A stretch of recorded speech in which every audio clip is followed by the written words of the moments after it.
High, welcome to অনুষ্ণাস clock. অনেকদিন পরে আবার একটা বড় ভ্লগ নিয়ে চলে এসেছি। তাও এটা সেই পুরনো পুজো সিরিজই কন্টিনিউ হচ্ছে। সেদিনকে সপ্তমীর সকাল, যেহেতু অষ্টমীতে আমাদের বাড়িতে পুজো হয়, তাই জন্য সপ্তমীর দিন সকালবেলা দিয়ে নিলাম আলপনা। তারপর বিকেলের দিকে বেরিয়ে পড়লাম। সাউথের কিছু ঠাকুর দেখার প্ল্যান ছিল, যেহেতু ষষ্ঠীতে করেছিলাম নর্থের দিকটা, কিন্তু এত ভিড় রাস্তায় যে ঠাকুর দেখা আর হলো না। আমরা চলে গেলাম সোজা রেস্টুরেন্ট মির্চ মশালাতে। সেদিন আমরা চারজনই বেরিয়েছিলাম, আমি, স্বস্তিক, বিট্টু আর গাড়ি। প্রথমেই আমরা ডিসাইড করে নিলাম কি কি স্টার্টার নেওয়া হবে।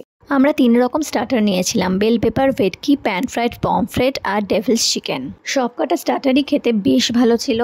তোমরা হয়তো সকলেই জানো মির্চ মশালার দুটো আলাদা আলাদা কুইজিনের রেস্টুরেন্ট আছে পাশাপাশি। আমরা সেদিন ঢুকেছিলাম চাইনিজ কুইজিনটায়, এর আগে ইন্ডিয়ানটাতে ঢুকেছিলাম, সেটা খুবই ভালো ছিল। তো চাইনিজটাতে ফার্স্ট টাইম সেদিন ঢুকেছি। তো স্টার্টারের পর আমরা অর্ডার করলাম চিকেন ফ্রাইড রাইস আর চিলি ল্যাম্ব। কোয়ান্টিটি ওদের বেশ ভালো থাকে। তো চিকেন ফ্রাইড রাইস দুটো অর্ডার করেছিলাম, তাতেই আমাদের চারজনের এনাফ কি বেশি হয়ে গেছিলো, যথেষ্টই অনেক বেশি ফুললি আমরা খেয়েছি।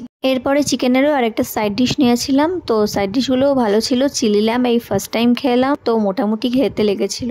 এই ছিল সপ্তমীর দিনের ঘোরাঘুরি, খাওয়া দাওয়াটাই সেদিনকে স্পেশাল ছিল, অ্যাকচুয়ালি মেন ছিল। শহরটা আলোয় আলোকময় হয়ে কি সুন্দর সেজে উঠেছে, সেসব দেখতে দেখতে আমরা তাড়াতাড়ি বাড়ি ফিরে এলাম, কারণ পরের দিন ছিল বাড়িতে অষ্টমীর পুজো ও সন্ধি পুজো। অনেকদিন পর আবার বড় ভ্লগের পুজো সিরিজটাই কন্টিনিউ করছি, আশা করি তোমাদের ভালো লাগবে, সঙ্গে থেকো।